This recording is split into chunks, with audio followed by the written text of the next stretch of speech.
Gamers, today we're going to do another one of these tier lists. I have done the best farming civilization in AoE 4.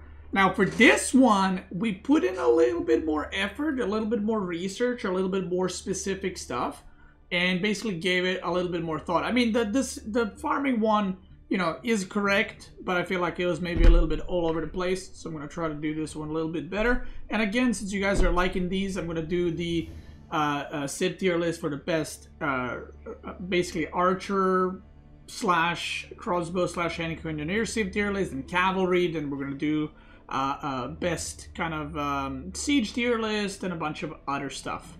Maybe even best passive income civ. So, with that being said, this is going to be the best melee infantry tier list based on spearmen and men-at-arms, and if a civilization has any unique units, such as like palace guards or land shits, as I like to call them. So, it's not going to be like a civ tier list for spearmen and then civ tiers for men-at-arms. It's just overall how strong the civs are in that aspect. So, we have S, A, B, C, D, and tier, and then no bonuses, which means absolutely zero bonuses. And we saw when I did the farm video, there were, I think, 4 or 5 civs that had no bonuses for farms. But for the melee infantry, only one civ has no bonuses. Only one. And that one civ is Rus. Rus does not have a single bonus for their spearmen or men-at-arms. Not even any upgrades to increase their production time, nothing to make them cheaper, nothing to make them better. They just have absolutely zero, which kind of caught me off guard because every civ has some kind of bonus for every unit, but Rus has nothing. So there it is. With Rus being out there, we'll talk about the next one that is super quick. That is French, and that is a D tier. So French also has no bonuses except one.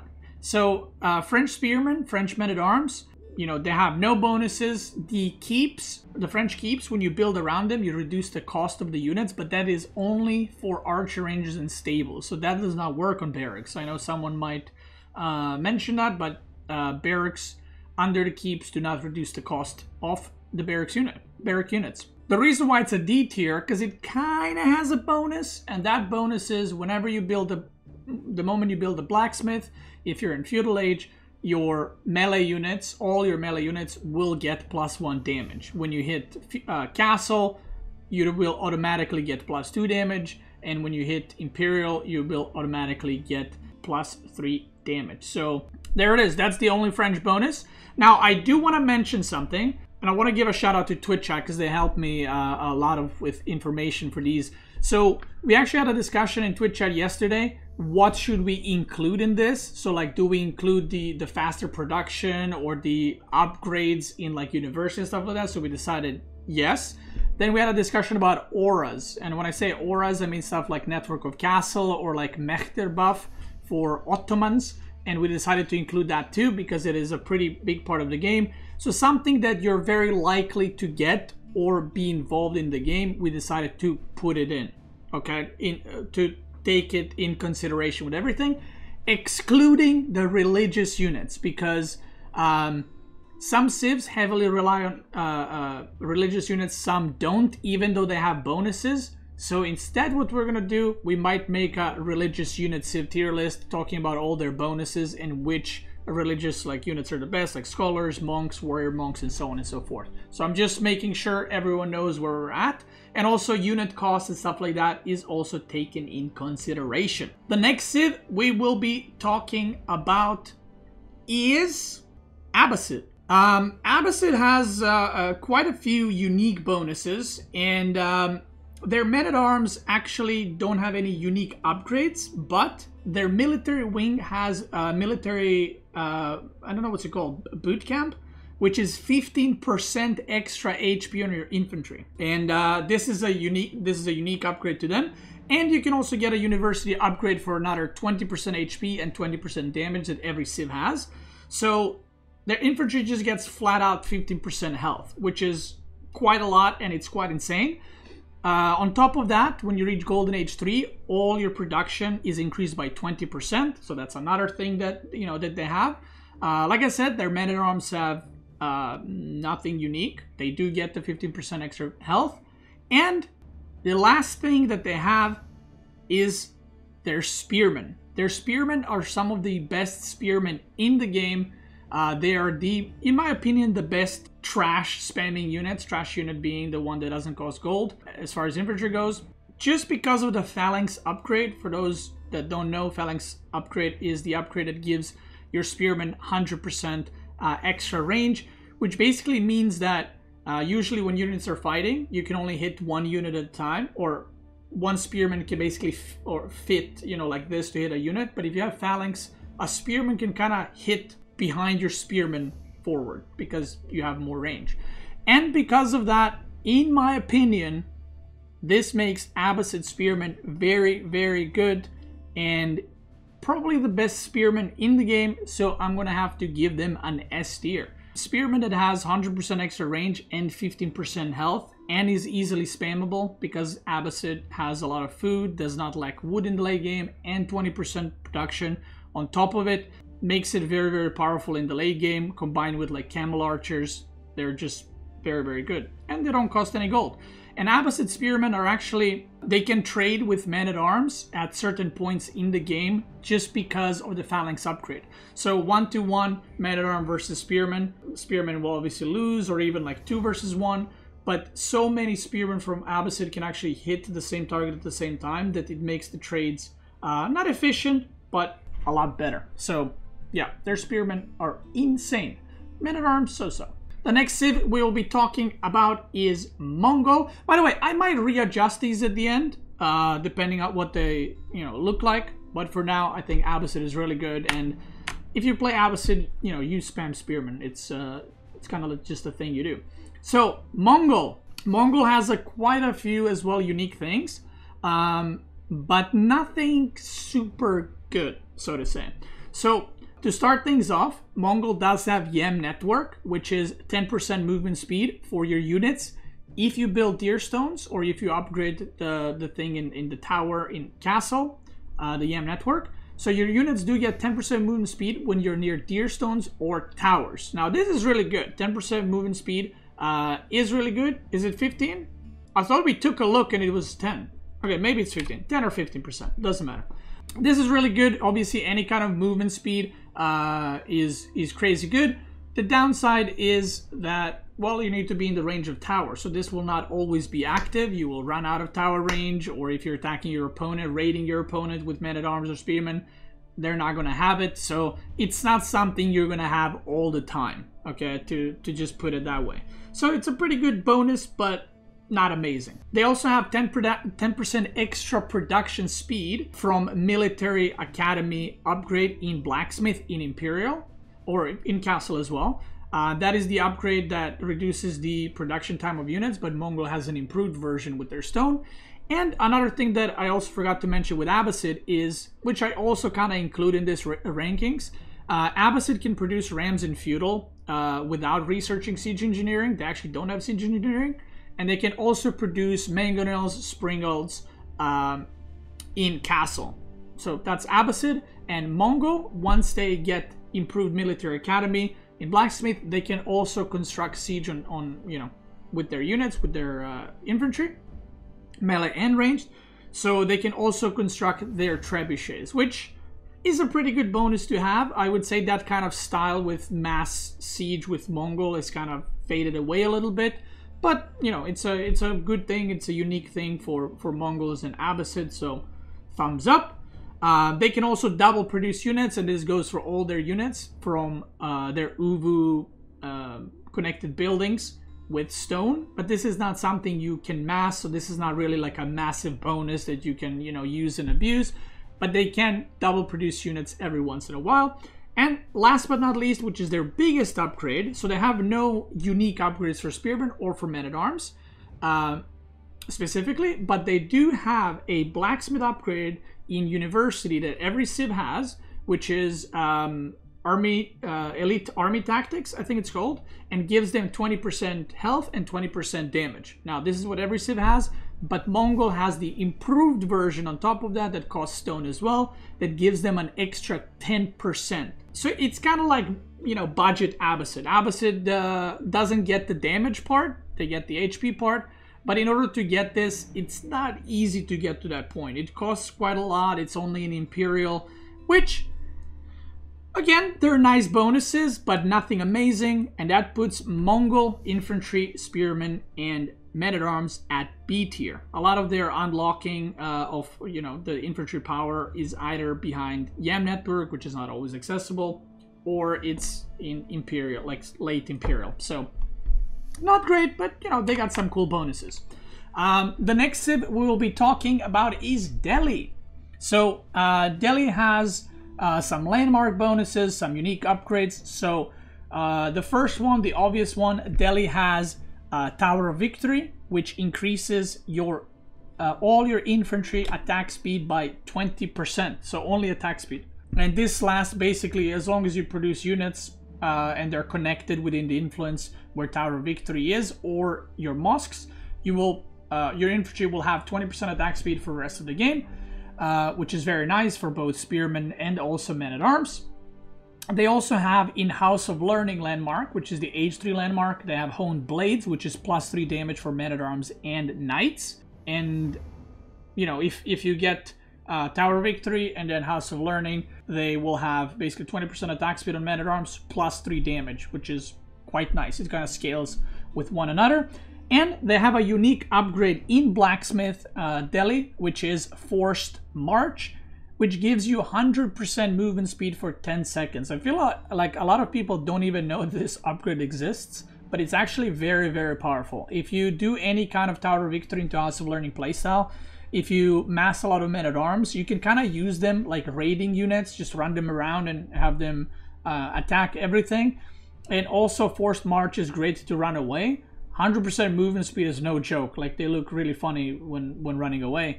But also you can use Forced March with your men-at-arms to kill mangonels or springolds or, you know, trebuchets or whatever else, because you can get on top of them super, super easy. Even if there's units defending them, cavalry can kind of get stuck, but men-at-arms are a lot smaller, so they can get in there and do what they gotta do.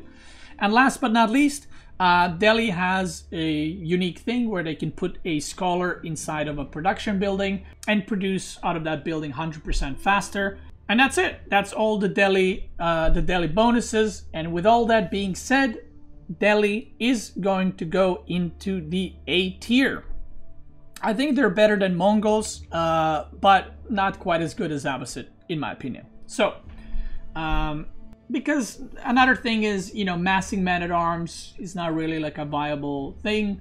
It's a bonus, it's a great bonus, but specifically talking about spearmen and men-at-arms, not kind of what Delhi relies on super, super hard. Yeah, Twitch chat, thank you. Delhi can also build walls with their infantry. So, you know, they can build palisade walls in feudal, or they can build stone walls if you go compounded defender, which is the other landmark.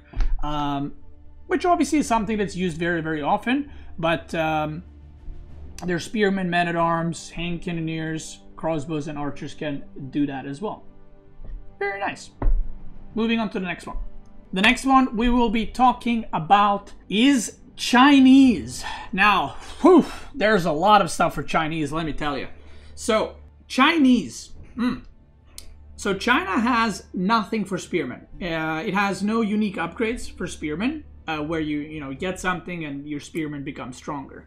Specifically, they don't have men-at-arms. They have palace guards, which you guys probably know, which is a unique unit. I might be doing another unique unit tier list, an updated one. I did one last year, but obviously it's very outdated. We had a lot of changes, but they do have men-at-arms. It's called palace guard.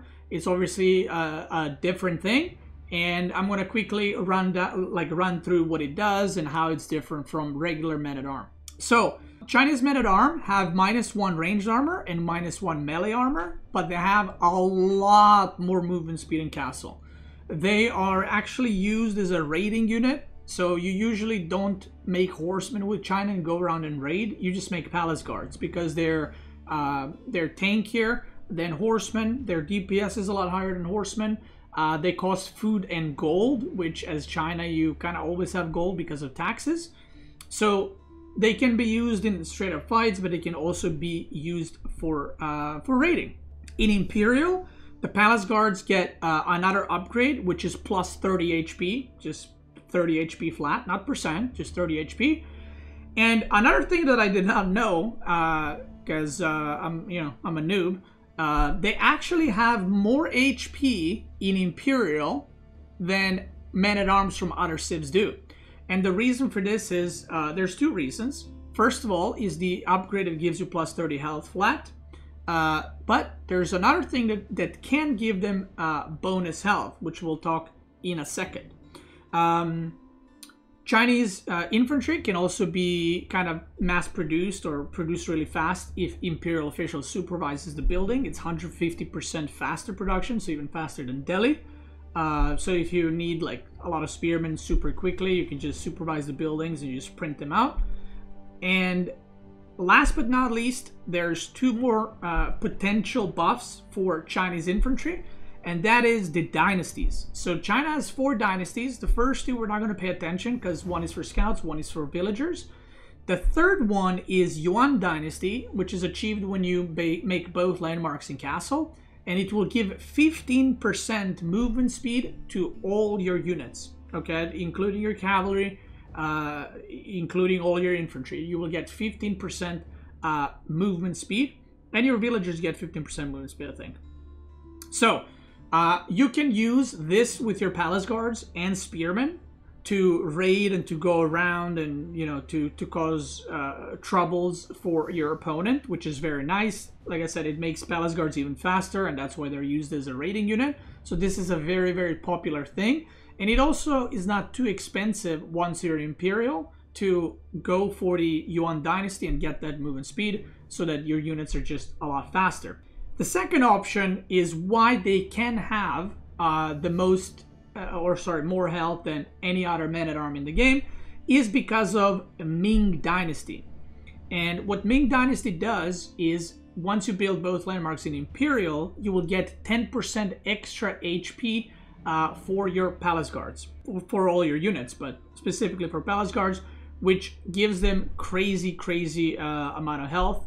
Someone in Twitch chat probably knows exactly what the number is, but palace guards in general are really good. They're used as raiding. They're used to be, they're used in main fights, and the fact that it's China, like I said, they have a lot of gold, free gold from taxes. It's very easy to just mass palace guards and send them everywhere, which makes this, I'm not gonna say the best man-at-arm, but because it is a unique unit, and even if it was just a regular man-at-arm, it would be a very unique man-at-arm. But China gets S tier for their infantry. Palace guards are really good. What can I say? The next civ we will be talking about is Ottomans.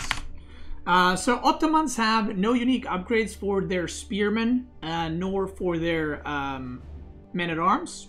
None. No damage bonuses, no range, nothing.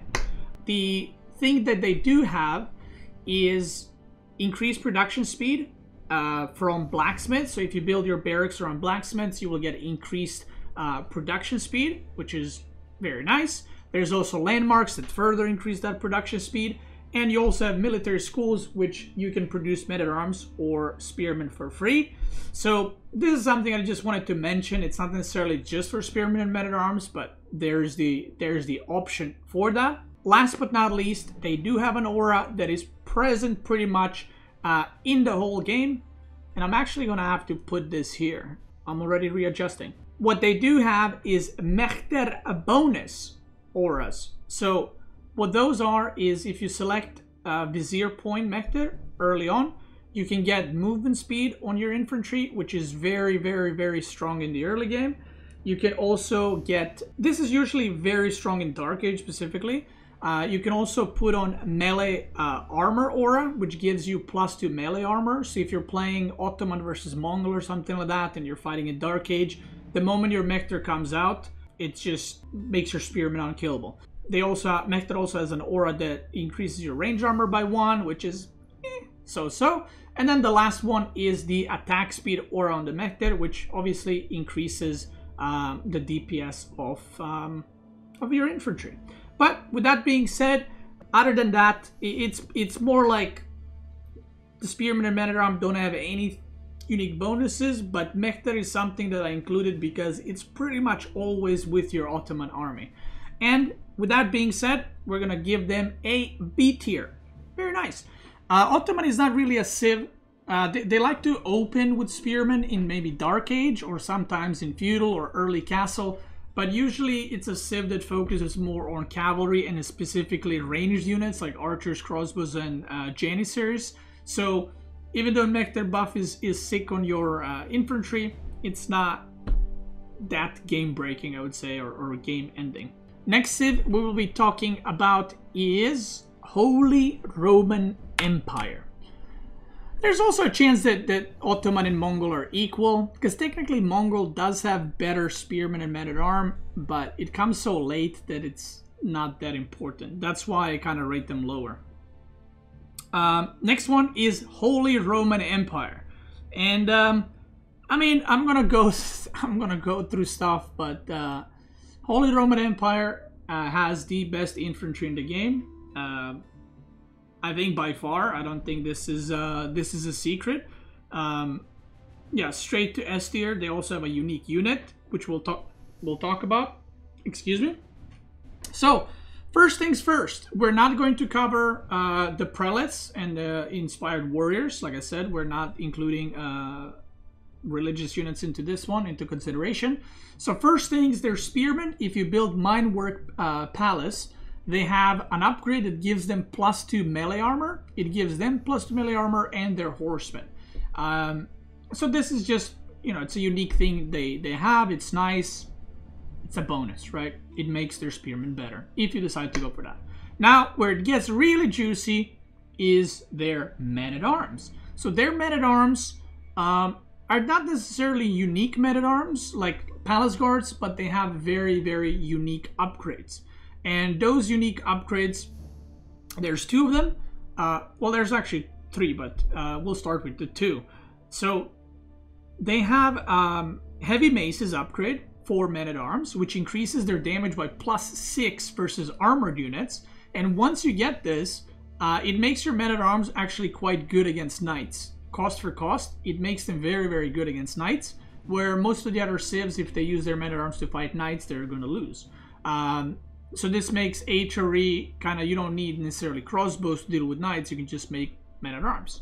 There's another upgrade that they have, which is 2-handed weapons, and that upgrade gives you +2 damage versus everything. So not against a specific type, but against everything. So if you get both of those, you will get +8 damage versus armored, +2 versus unarmored units, which is, you know, it's quite good. Their men-at-arms clap quite hard. Now, they also have another upgrade that is unique for Holy Roman Empire, which is called Marching Drills.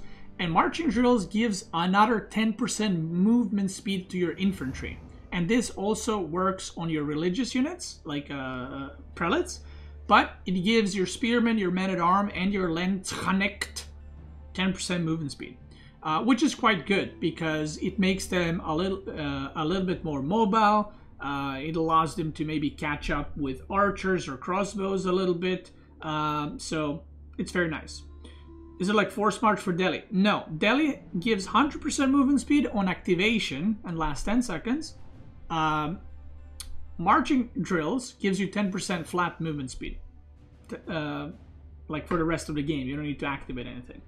And last but not least, they got Landsknecht, which I'm sure I butchered. Which is their unique unit. It costs 100 gold to produce, and I think like 40 or 60 food. I don't know what the exact cost is. And they deal splash damage. So this is the only infantry unit in the game. I'm trying to think if there's another one. It's the only infantry, melee infantry unit in a game that deals splash damage, and the splash damage is quite insane from them. If, you know, 10, 20 of them are coming at you and you don't split your units or something, you will get mowed down in 2 seconds. So, Landsknecht are very good. They have a lot of use in the meta. And it's very hard to make melee units against HRE, because if you make melee units, they can go like man-at-arm, lens connect, and absolutely obliterate your army, which is most of the time when you play against HRE, you go for crossbows. Because if you don't, you're gonna get kind of cleaned down. But yeah, all these things make HRE, in my opinion, the best infantry civ in the game, because they have a unique unit, and also their men-at-arms are quite good. Not to mention they absolutely destroy the other men-at-arms as well because of how much damage they do. Alright, next civ we will be talking about is English. Now this is a hard one. See, initially I was going to put English at A tier, but I don't think I can. So I'm gonna have to put English at S tier. Because it doesn't feel right to put them next to Delhi. And the reason for that is English has the tankiest men-at-arms in the game. They have an ironclad upgrade, so their spearmen have no bonuses. Their men-at-arm have an upgrade in castle that gives them +2 melee and +2 ranged armor, which makes them extremely tanky and hard to kill. And English is usually mid to late game focus on like spamming men-at-arms, and then just crap load of ranged units behind it, because your men-at-arms are so tanky. It takes so much for your opponent to kill them that your ranged units can do all the job, all the damage they need, and kind of kill your opponent and finish the job. So not only that, English can produce men-at-arm in Dark Age, which is very good for a lot of the maps to be aggressive. You probably experienced English making some men-at-arms in Dark Age and harassing you on gold. And they have 50% increased production speed, which I'm not sure if you guys knew or not. So whenever you make men-at-arms as English, they produce 50% faster. So it makes it very easy to spam as English, and you don't need as many production buildings. So that's very nice. And last but not least, and this is something that I was debating if like I said, if we should include the auras or not. But I feel like auras, stuff like Yam Network or Mechter and Network of Castles and what's it called? There was another one, I think, are a big part of the game. So I decided to include Network of Castles, which is obviously a big part of the game and a big part of English, because English men-at-arm, if you did not look at Network of Castles, would be probably A tier. But because you pretty much always have Network of Castles, or at least you should in every single one of your fights. For those that don't know, Network of Castle is an or above. Whenever you fight near tower, TCs, or keeps, you get 15% attack speed on all your units. And if you upgrade it in Castle, there's an upgrade called Network of Citadels. It will give you an extra 15% for a 30%. So English men-at-arms have +2 armor, and then they get 15 or 30% attack speed on top of that, which makes them not only extremely tanky, but they actually do quite sick DPS. And obviously their spearmen get the attack speed as well. So like I said, the reason, even though it's technically not man-at-arm thing or man-at-arm upgrade, this is something that is, a big part of English and big part of the game. So I decided to include those. And to answer the question in the chat, did I include the religious stuff? No.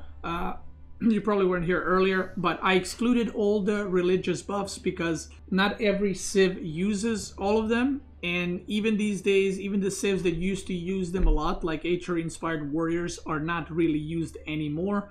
So it kind of didn't really make sense to include those because we're not having those kinds of games. But I will make a separate religious unit and upgrade tier list for that. And last but not least, we got the Malians. Now, I was thinking if I should even include Malians or not, to be honest, because as you guys know, Malians are pretty wild. They are not a normal civ. They have every unit of Malian is unique, except archers, which also have unique upgrades. So they're kind of completely different compared to any other civ.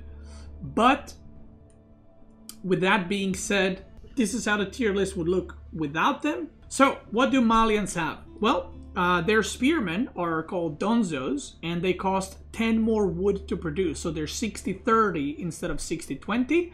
But they also have +1 melee armor and +10 HP. So this actually makes Malians very good to fight against other Civ in Dark Age. For only 10 extra wood, you get 1 melee armor, which is quite a lot, and 10 extra HP, so that's nice. And they can also throw spear. So this is their unique thing. So I think the cooldown is 20 seconds, and every 20 seconds they can throw a spear that does damage. If you throw the spear at cavalry, it deals bonus damage because, you know, they're spearmen, and spearmen deal bonus damage against cavalry. And also the spearman damage, the javelin or whatever you want to call it, the spear damage, every time you age up and you upgrade your donzos to castle version or imperial version, also increases the damage on the spear that you throw. So donzos are quite good. Currently in the meta of Malians, donzos are not used much, but on paper they're quite decent. They're quite good. And they're kind of in the in the running for the best spearman even. So that's quite good. But like I said, they're not really used too much because current playstyle with Malians is mass archers. But this might change in the future depending when you're watching this. They also have another upgrade in Imperial. When you get it, your spearman will get +6 damage extra on your spear throw ability. So, you know, that's nice. It's mostly used for ranged units, but the donzos also get it, so I figured might as well mention it. And they don't have men-at-arms. So instead of, and I don't mean like palace guards from China, they don't have men-at-arms. I mean like they don't have armored unit that is infantry. So they have Musafari warriors, which are actually complete opposite of armored unit. They have no armor. I think they have 0 armor. So Musafari warriors. It's kind of weird to compare them to men-at-arms, but basically Musafari warriors are faster than men-at-arms, and they're these units that you're supposed to use in ambushes, and they do have bonus damage against armored units. So Musafari warriors are supposed to counter knights and men-at-arms, which they do. They do quite a good damage, and also they can go in stealth, which is very good to use if you're trying to raid your opponent. You can kind of stealth in and start attacking before they even see you. And they're very good to stealth and to kill your enemy's mangonels. So if the enemy does not have a scout or a tower with their army, they will not see your Musafari warriors until you're on top of their army, which at that point you can kill mangonel in 2 seconds. They also have an upgrade that every time you go in stealth, they heal for like, I don't know, like 1 health a second. I don't know the exact numbers. So there's that option, and you unlock that in castle. Like I said, they have low armor, so basically everything kills them. Archers absolutely demolish them. And they are cheaper. I think they're 50 food and 30 gold. Someone can correct me on this. So men-at-arms cost 100 food, 20 gold. Musafari warriors cost 50 food and 30 gold. And like I said, they're faster than men-at-arms. They do serve a completely different purpose from men-at-arms, so it kind of feels weird even comparing them, but I felt like might as well. They recently have gotten nerfed, the Musafari warriors, because they were basically killing everything, even archers in big enough numbers. So now they're more specialized to killing armored units even more, and they do a lot worse versus units that are not armored, which is quite sad. I would probably put them in B tier. Actually, I would probably put them in A tier if it's old Musafari warriors, because like I said, their donzos are quite good. Musafari warriors were really good, and there was a lot of playstyles with mass Musafari warriors. But since then, Malian is almost non-existent in terms of melee infantry playstyles. Right now, the meta is cavalry plus archers. So because of that, we are going to put them in C tier behind Mongols. Like I said, donzos are very nice, very cool, amazing, but meh. At the end of the day, pretty meh. Let's just say they have a lot better units. which are sofas, and the archers. Paper. Yeah, paper is a good way to describe them. To describe Malian infantry. Alright, let me take a look at this, see if I like it. But I think, and again guys, I took in consideration the cost, how often do you use these units, what kind of auras from their civilization they can get, how often they're used in the meta, not like a one-on-one fight, because that doesn't happen, right? So I think this Civ tier list is probably pretty good. Maybe I would put, if I had to rank them in order, I would probably put Holy Roman Empire first. I think I would put English Men-at-Arms second, China third, Abbasid fourth, Delhi, Ottoman, which is kind of funny because they have no unique upgrades. It's just honestly faster production and Mekter. We have the Mongols, which they're, you know, once you reach them, they're probably better than Ottoman. But by the time they reach them, most of the games are over anyway. We got Malians, we got French with their +1 damage from Blacksmith, Kek W, and Rus at the end of it that has actually 0 bonuses. With that being said, the next Civ tier list we'll do, it's pretty much prepared already. We're not going to do it right now, Twitch. But for you guys on YouTube, the next tier list we will be doing is the ranged unit Civ tier list. Pretty much what we did here. I'm going to go through all the bonuses. We're going to talk about archers, we're going to talk about crossbows, and we're going to talk about hand cannoneers and, you know, camel archers, horse archers and stuff like that, and kind of give you guys my thoughts on that, list all the bonuses and all the good stuff. Guys, if you're watching this on YouTube, I want to thank you so much for watching. I hope you enjoyed this one. I hope you learned something new and gave you a little bit more insight into these. Check me out on Twitch. I'm probably live right now. Twitch gamers, let's keep going.